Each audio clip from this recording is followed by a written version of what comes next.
Coming up on Valley View News, 4 people died and 20 were hospitalized after a suspected human smuggler boat capsized. Plus, how safe is it to donate blood after you've been vaccinated? And members of a Los Angeles community held a candlelight vigil for Army soldier Vanessa Guillen 1 year after her death. Hello and welcome to Valley View News. I'm Andrea Esparza. And I'm Jordan Henry in the Digital Media Center.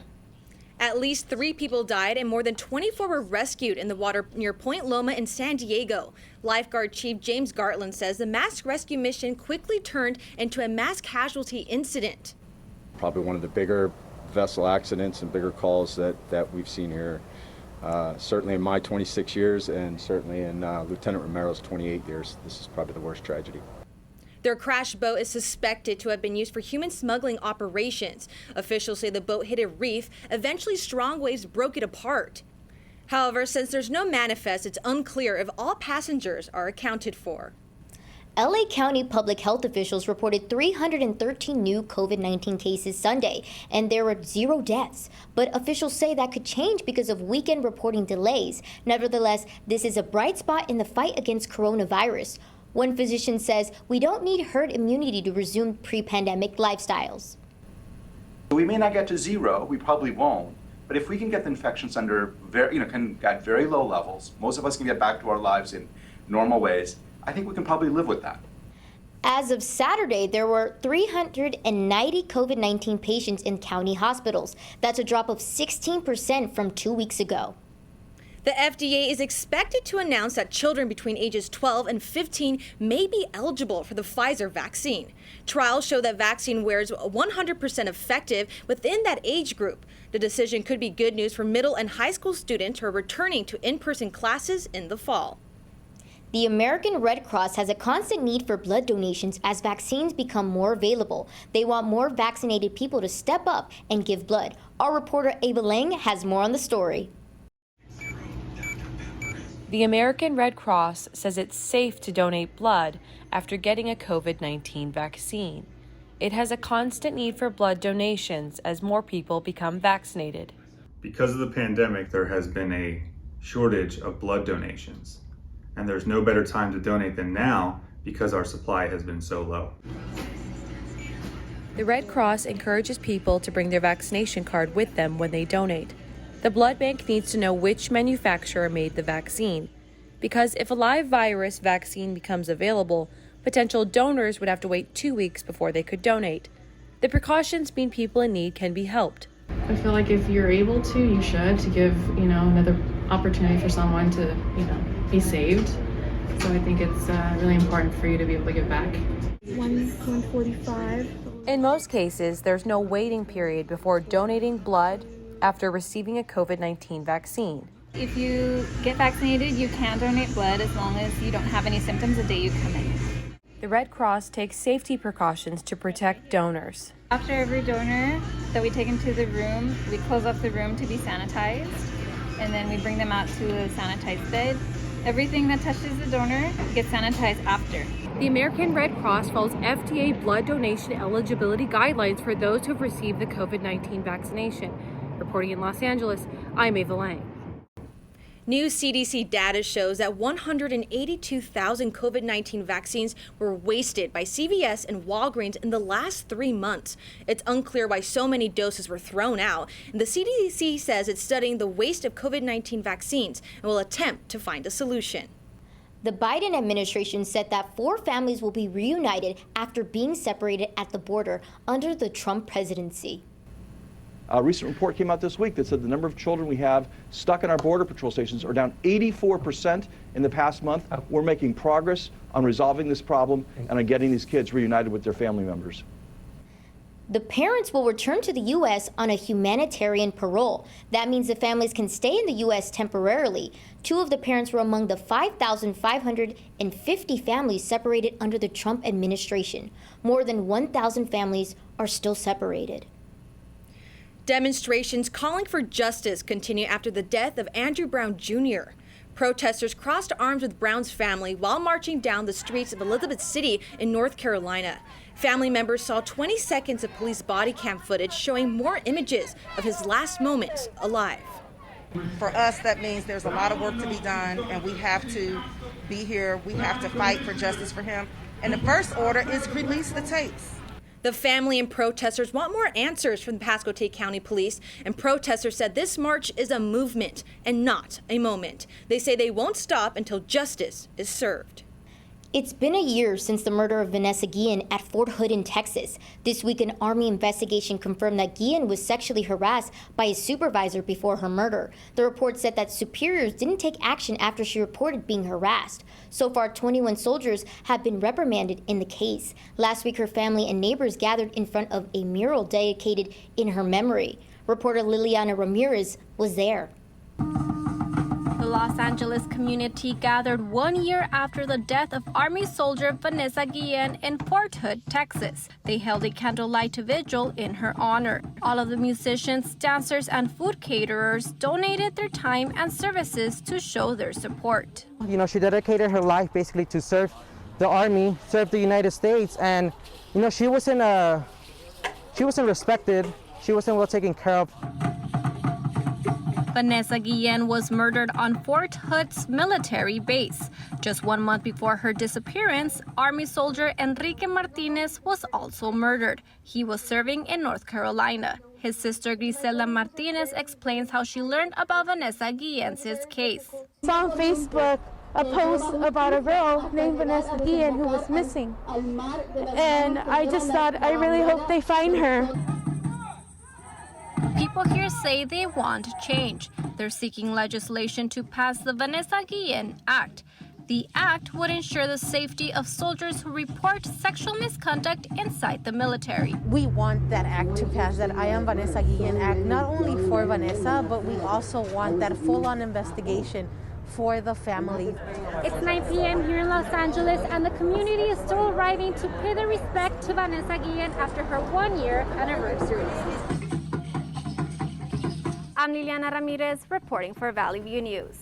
Last weekend, the SoFi Stadium in Inglewood held a charity concert called Vax Live, the concert to reunite the world. It was only open to fully vaccinated first responders. The concert was sponsored by the relief organization Global Citizen.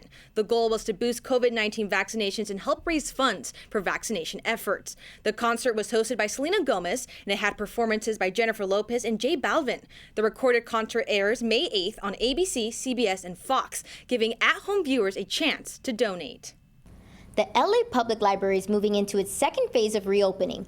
All branches closed last year because of the pandemic. The Central Library and 37 other branches will open for in-person services. This includes quick browsing, computer access, mobile printing orders, and checking out library materials. The Library To Go contactless pickup service will still be available. This service was launched last July, allowing customers to safely pick up and drop off materials curbside to reduce the spreading of COVID-19. To see which branches are participating, go to the LA Public Library website. The new Beverly Cinema reopens June 1st. The theater is owned and operated by film director Quentin Tarantino, and the cinema closed last year during the pandemic as more people got vaccinated and the state lifted restrictions on the businesses, making decisions to reopen the theater possible. Young people from a group called Extinction Rebellion are demanding that big banks divest from companies that are fossil fuel intensive. Reporter Sammy Fernandez followed a group on a protest march in LA's financial district. You can't drink oil! Keep it in the soil! You can't drink oil! Keep it in the soil! In downtown Los Angeles, Earth Day was a day of conflict rather than the normal celebration. Over 50 youth chose to protest for racial and climate justice. They want banks to stop investing in the fossil fuel industry. The world's 60 biggest banks invested more than $3.5 trillion in fossil fuels since the 2015 Paris Climate Agreement. Corporate scum! Are you listening? You are responsible for the lasting effects on communities of color. You are responsible for deteriorating ecosystems. You are responsible for this crisis. April is shareholder season. It's when banks decide where to invest their money. So the protesters stopped at Chase, Bank of America, Citibank, and Wells Fargo to demand that they invest in renewable energy and sustainable farming. People over profit! People over profit! Protest coordinator Aidan Lees said some banks made commitments to a greener future. They didn't all keep their word though. Liz says people die when banks lie. When the public doesn't know what the banks are actually doing in funding, they fund things like pipelines that run through indigenous lands and oil spills and dangerous fracking expenditures that are really damaging to the communities and people individually. Member of the Indigenous Youth Council, Yulu Yak, came to support the Extinction Rebellion youth. We need to be in solidarity with youth all across this world that are fighting for climate justice, fighting for the protection of this earth. E.J. Bernanke, Wells Fargo's Vice President for Sustainability, says the bank pledged to achieve net zero emissions by 2050. Wells Fargo also thinks that engagement is faster than divestment to achieve economy-wide net zero. Wells Fargo will also disclose where it financed emissions for select carbon-intensive companies like oil and gas by 2022. Finally, the bank will launch its Institute for Sustainable Finance that will manage a $500 billion fund by 2030. Coordinator Dylan Gohill won't stop. He said the fight is just beginning. He is hopeful for the future. I know that they're going to listen to us one way or another, and if it takes us coming here every day and every hour of every day, then we're going to do it because our futures are at stake and people's lives are at stake. The earth is on fire! We don't need no oil, let these corporations burn! The earth is on fire! We don't need no oil, let these corporations burn! Youth from Extinction Rebellion just closed the streets in downtown LA, and they are willing to do anything to fight against climate change. Reporting for Valley View News, I'm Sammy Fernandez. More to come on Valley View News. India's COVID cases continue to rise and how the U.S. plans to help. And downtown Ventura's Main Street transforms into a safe dining experience. It's fine that other people like you. It's more important that you like yourself. And I'm comfortable with every part of me. Meals on Wheels coming to my door as someone who's housebound assures me that I'm not forgotten. They care that I'm okay. My name is Asha Ida Bell. America, let's do lunch. Drop off a hot meal and say hello. Volunteer by donating your lunch break at americaletsdolunch.org. I want to eat apples and bananas. I need to eat apples and bananas. Why can't I eat apples and bananas? Support the Feeding America nationwide network of food banks to help provide meals to those in need. Join us at feedingamerica.org.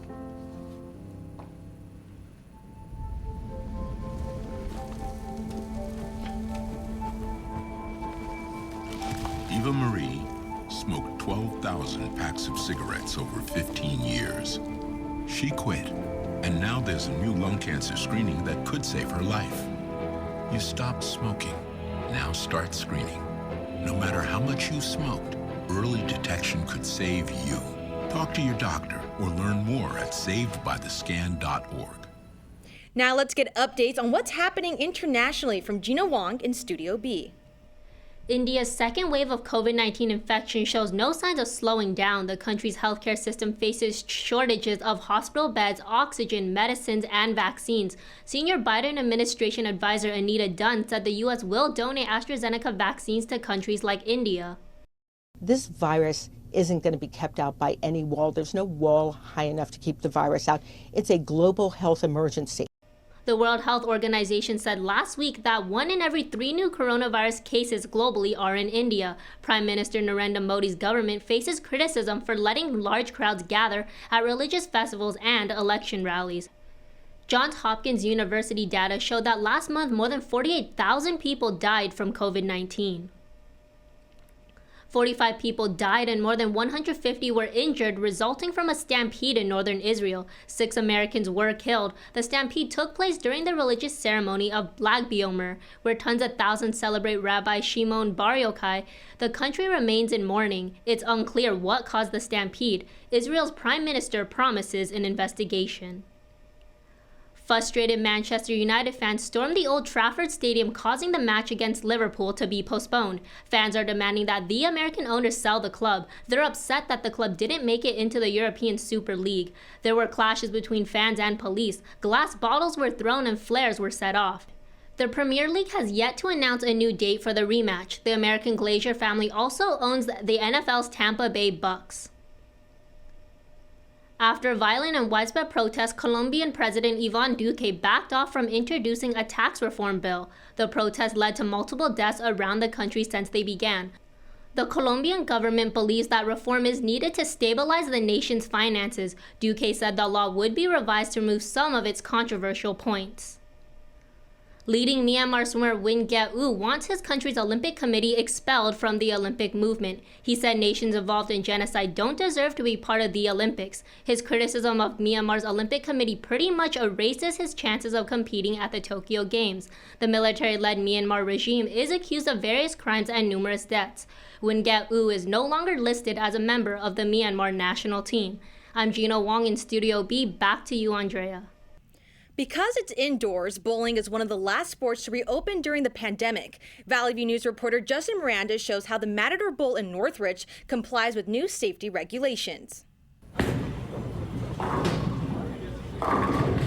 Many Los Angeles County bowling alleys like the Matador Bowl recently have been reopening after being closed due to the pandemic. Manager Carlos Serrano says many safety rules are in place for people who are bowling.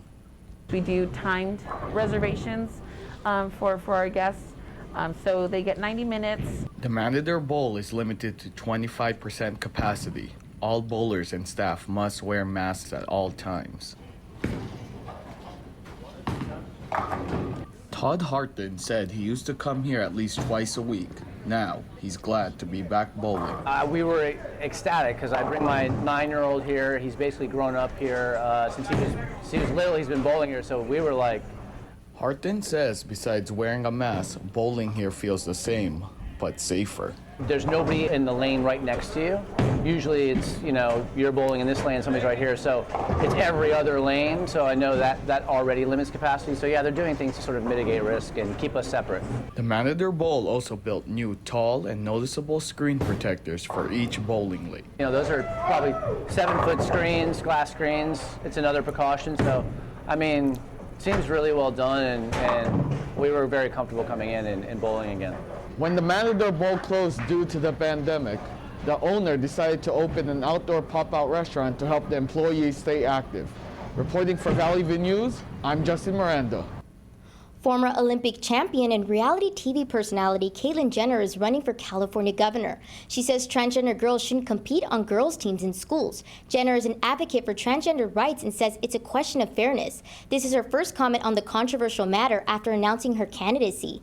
Jenner got criticism from some in the transgender community because they say she hasn't shown leadership on behalf of transgender rights. Starting May 11th, the Los Angeles Dodgers will offer fully vaccinated seating sections. The seats are located on the right side of the field in the reserve levels. Also, in efforts to encourage fans to get vaccinated, the team will give 20% discounts on the seats. Social distancing won't be required in the area, but fans must still wear masks, except while drinking or eating. People 16 and older must show proof of a second dose at least 2 weeks before the game, and those under 16 must show proof of negative test results. Children under age of 2 are exempt. The team hosted a fully vaccinated section last month and it sold out. Main Street in downtown Ventura shut down to all vehicle traffic at the start of the pandemic. It was dubbed Project Main Street Moves and helped keep revenue flowing under COVID-19 restrictions. Reporter Leslie Gama tells us more. Main Street in downtown Ventura shut down for all vehicle traffic. Now instead, Main Street is open for businesses and restaurants providing outdoor seating. The project is called Main Street Moves. It started in March 2020. Manager of Nature's Grow, Thomas Larson, said it made room for new opportunities. We've been able to offer outside seating, which has been very helpful because we, for a long time, didn't have indoor seating. Main Street Moves created safe spaces for county residents who wanted to get outdoors safely during the pandemic. Kyler Carlson lives down Main Street. He says fewer cars means more fresh air in his neighborhood. Places I feel like in Ventura where the number of people during COVID hasn't decreased. The street closure has been a lifeline to businesses and the community. It was planned by the Associate Director of Downtown Ventura, Kevin Clarisi. He says the change added more space for the community. Also, business revenue has improved tremendously compared to other localities that have had to shut down during the pandemic. At a time when other communities were seeing, double-digit bankruptcies or closures, we didn't experience that at all. Main Street Moves is a proven lifeline for many businesses in Ventura. The city is currently looking for ways in which they can permanently shut down the street. Reporting in Ventura for Valley View News, I'm Leslie Gama. When we come back, how an amusement park in San Diego is keeping guests safe after reopening. Also, a dessert shop takes pudding to the next level. Stay with us.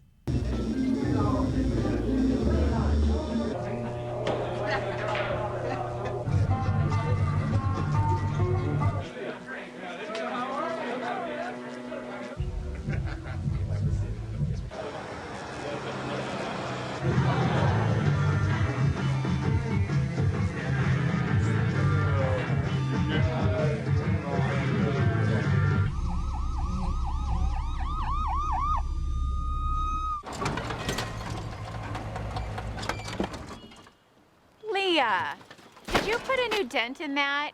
This one? No. Were you texting and driving again? Yes. Hi, Leah. Hi, Dad. Sorry about your bumper.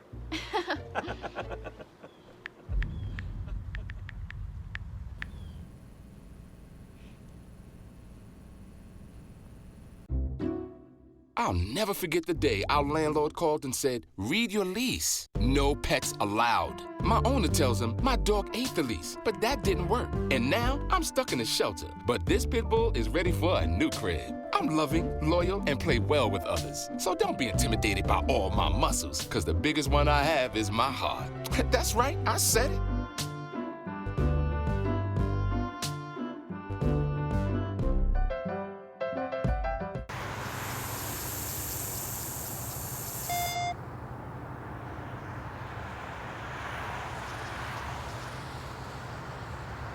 Apple is in court with Fortnite maker Epic Games. Epic Games was kicked off the App Store last August for implementing their own in-app payment system. The payment method bypasses Apple's 15 to 30% charges, and Epic Games says Apple has a monopoly over video games by deciding which app users can install.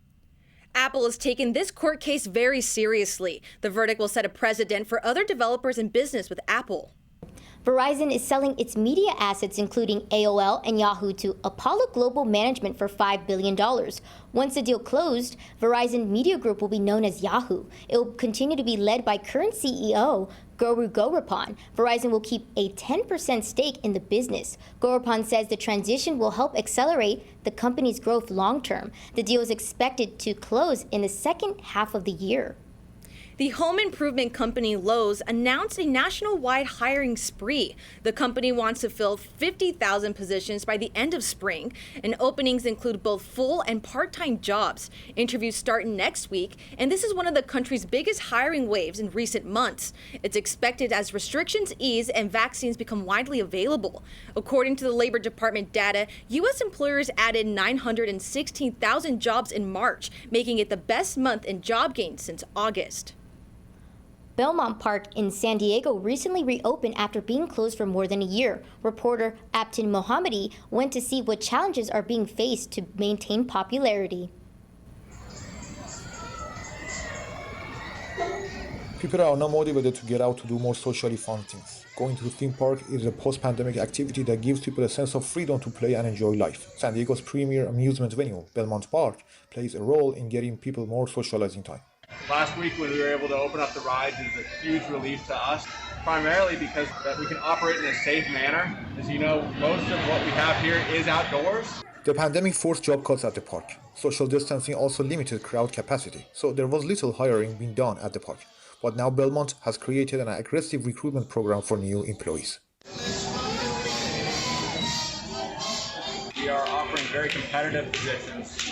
It's a great place to work here as far as advancement. So our team here has definitely been the highlights throughout this whole pandemic and right now. A few challenges must be met to boost ticket sales. There needs to be more marketing. Also, COVID-19 safety protocol must be in place all around the park. everything must be done before the summer fun season.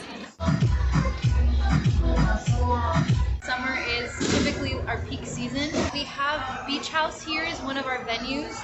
It's on the boardwalk. We have a summer concert series starting June 26th. As people are gradually experiencing a return to normal life, Belmont Park will offer them a new vision of enterprise that values their safety in the pursuit of one. Reporting for Valley View News, Mohammed. The anime action-adventure Demon Slayer surpassed Mortal Kombat on U.S. box office charts last weekend.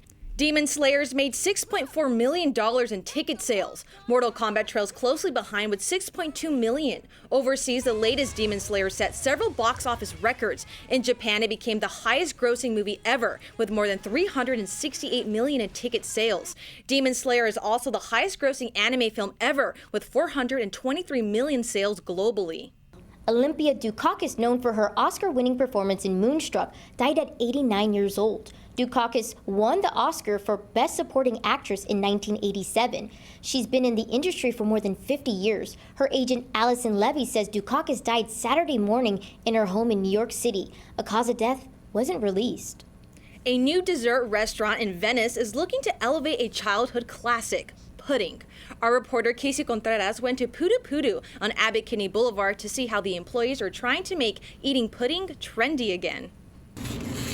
Pudu Pudu intends to revolutionize a classic dessert, pudding. Company Vice President Florian Schneider says their bowls are a work of edible art. We elevated a very simple product into something beyond that. So we add superfood flavors, we add freeze-dried fruits, we add spirulina algae. We have a vegan version. We go in sweet and savory directions like sweet and spiced turmeric. Chef Repudista Daniel Hoffman puts these visually appealing bowls together. In a bowl, he adds pudding, sprinkles spirulina, white chocolate curds, coconut, pineapple, and tops it all off with a garnish. Hoffman says the bowl is perfect as is, but it could still be customized. The best way is if you try it and you see, then this is perfect, a perfect creation, and yeah. But when you say, okay, I don't love pineapple, then you can change this, yeah. Olivia Berman says the bright colors attracted her. Pretty intriguing to see a place that specializes in pudding. Pudi Pudi is comfortably located on Abbot Kinney Boulevard, just a couple of minutes away from Venice Beach. So if you ever want to grab something sweet before heading over there, come here and grab one of these beautiful bowls. Pudding, so yeah. Reporting for Valley View News, I'm Casey Contreras. 4 astronauts landed safely in the Gulf of Mexico last weekend. They spent the last 6 months aboard the International Space Station. The group was part of the first SpaceX Dragon mission. 3 of the astronauts were from NASA. The 4th was from Japan. This was the first U.S. space mission to make nighttime splashdown since the Apollo 8 mission in 1968. This also marks the longest duration mission of a crewed American spacecraft to date. NASA's chief flight director says the crew was in good shape and in great spirits after the landing. That's all for us at Valley View News. I'm Jordan Henry. And I'm Andrea Esparza. For stories any time of the day, go to our website, sundial.csun.edu. Thanks for watching.